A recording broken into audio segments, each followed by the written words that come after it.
இந்த night shift வந்தாலே பெரிய பிரச்சனை.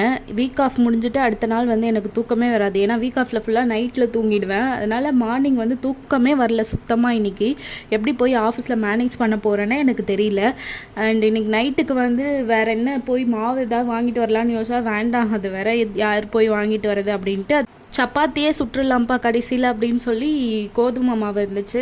ஏன்னா ஆல்ரெடி நான் வாங்கி வச்சுருக்கேன் 2 கிலோ 99 ரூபீஸ் தான். நாங்கள் வந்து டிமார்ட்லையா ஐ திங்க் ரிலையன்ஸில் வாங்கினோம், ஜியோ மார்ட்டில். அங்கே வந்து 2 கிலோ 99 ரூபீஸ்க்கு இருந்துச்சு. அந்த பெரிய பேக்கெட் காலி ஆகிற வரை நான் வந்து அடிக்கடி சப்பாத்தி தான் செய்வேன்.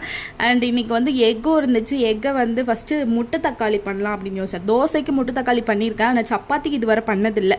சப்பாத்திக்கு ஒரு வேளை பண்ணி பத்தலைன்னா என்ன பண்ணுறது, அதனால் முட்டை தொக்கே பண்ணிடலாம் அப்படின்னு சொல்லிட்டு கிரேவியாக வச்சுட்ட ஒரு மாதிரி. அதுவும் நல்லா வந்து இருந்தது. இன்றைக்கி சப்பாத்தி ஆனால் கொஞ்சம் காரமாக இருந்தது. நெக்ஸ்ட் மினி விலாகில் பார்க்கலாம். பாய்.